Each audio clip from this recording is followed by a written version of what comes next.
할렐루야. 오늘 새벽 기도회에 참석하신 우리 성도님들을 환영하고 축복합니다.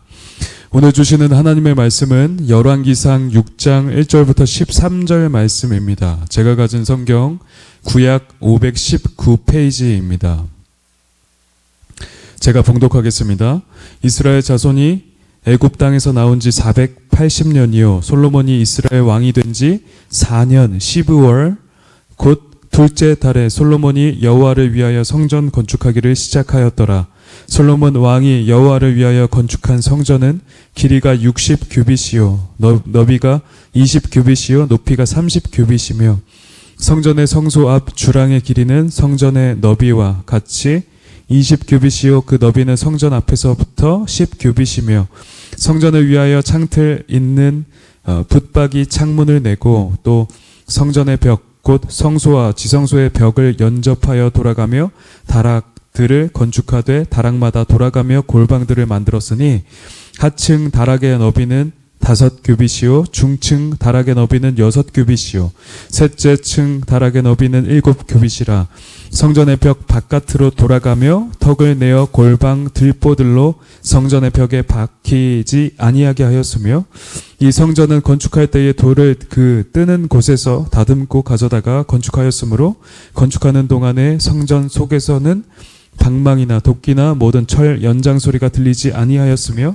중층 골방의 문은 성전 오른쪽에 있는데 나사 모양 층계로 말미암아 하층에서 중층에 오르고 중층에서 셋째 층에 오르게 하였더라. 성전의 건축을 마치니라. 그 성전은 백향목 석가래와 널판으로 덮었고 또 온 성전으로 돌아가며 높이가 5규빗 되는 다락방을 건축하되 백향목 들보로 성전에 연접하게 하였더라. 여호와의 말씀이 솔로몬에게 임하여 이르시되 네가 지금 이 성전을 건축하니 네가 만일 내 법도를 따르며 내 율례를 행하며 내 모든 계명을 지켜 그대로 행하면 내가 내 아버지 다윗에게 한 말을 내게 확실히 이룰 것이요 내가 또한 이스라엘 자손 가운데에 거하며 내 백성 이스라엘을 버리지 아니하리라 하셨더라. 아멘. 먼저 기도하겠습니다. 하나님 아버지 감사합니다. 여호와 하나님의 얼굴을 갈망하는 그 갈증으로 인하여서 오늘 새벽 이렇게 첫 시간을 주님께 드리며 예배로 나아갑니다. 하나님 이 시간 찾아와 주셔서 임재하시고 하나님의 영광을 이 말씀 가운데 나뉘어 주시기를 원합니다. 하나님 우리에게 꼭 필요한 말씀 오늘 하루를 여는 말씀을 우리에게 허락하여 주시고 그것을 붙들고 오늘을 살아가는 힘이 되도록 하나님 역사하여 주옵소서. 이 예배의 시종을 주님께 의탁드리며 거룩하신 주 예수님의 이름으로 기도드렸습니다. 아멘. 하나님의 임재를 누리는 길이라는 제목으로 하나님의 말씀 전하겠습니다. 과거 수많은 전통교회들은 좀 더 새롭고 큰 예배당을 짓고자 예배당 건축을 성전 건축으로 호도하며 그 중요성을 지나치게 부각하는 경향을 보이곤 했습니다. 당연히 공간이 부족하다거나 필요가 있는 경우에 얼마든지 새로 건축할 수도 있겠지만 그것을 성전으로 지칭하며 건물의 성격을 왜곡되게 규정하는 것은 잘못된 것이라고 생각합니다. 그런데 오늘날에도 역시 많은 교인들이 자신의 교회에 대하여 왜곡된 시각을 갖기는 마찬가지인 것 같습니다. 오늘날의 많은 현대교회는 예전과 같이 교회 건물을 성전으로 보지는 않지만 교회의 규모와 화려함 등의 이 외형을 크게 자랑하는 그런 실정입니다.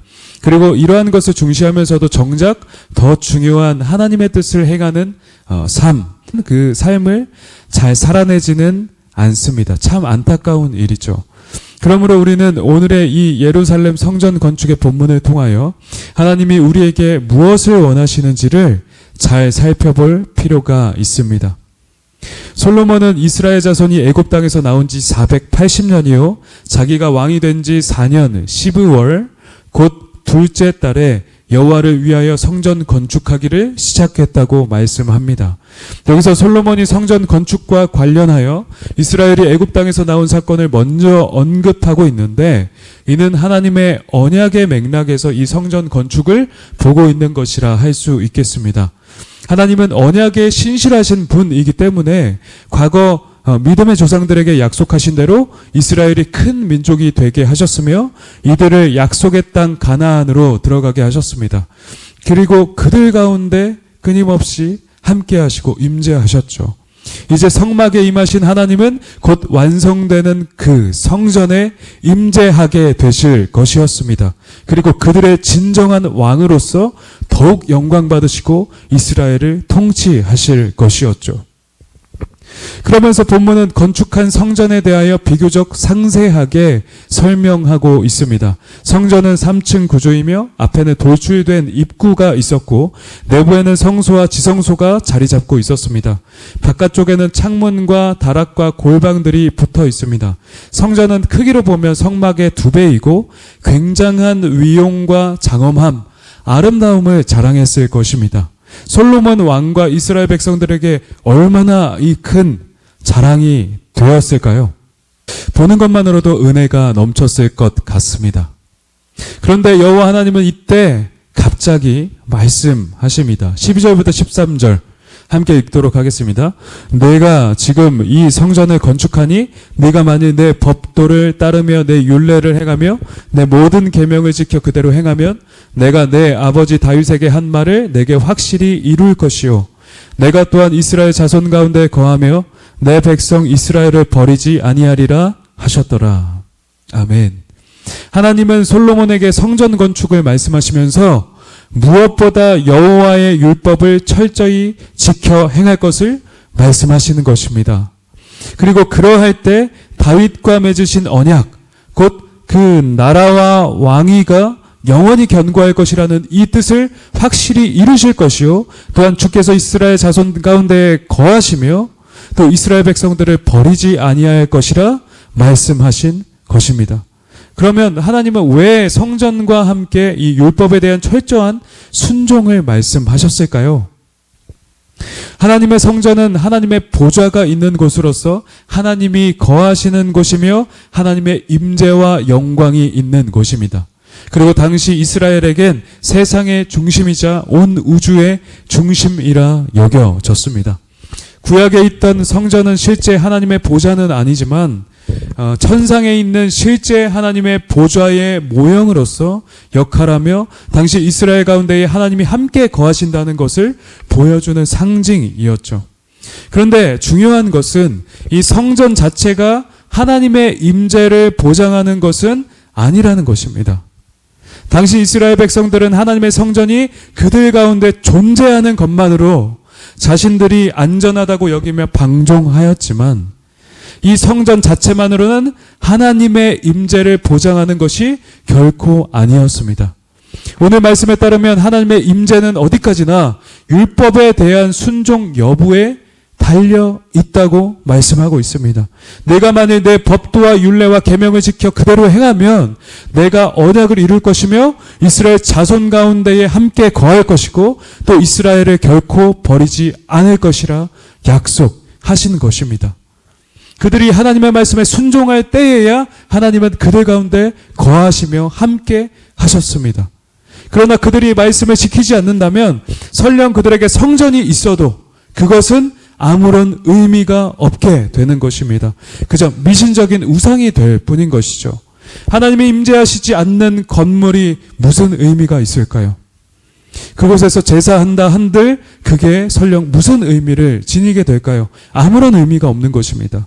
하나님은 예레미야 당시 범죄한 유다에 대하여 이런 말씀을 하셨습니다. 너희는 이곳이 여호와의 성전이라 하는 거짓말을 믿지 말아라. 이스라엘이 언약을 깨뜨리고 순종하지 아니하므로 그 성전이 더 이상 여호와의 성전이 아니라는 것입니다. 그저 종교적인 껍데기에 불과하게 되는 것입니다. 그러므로 이스라엘이 하나님의 축복 안에 계속적으로 거하게 되기 위해서는 성전과 제사만 아니라 율법에 순종하는 그 행위가 반드시 수반되어야 했습니다. 그렇게 순종할 때에만 하나님은 그들 가운데 임재하시며 그들을 인도, 보호, 축복하셨죠.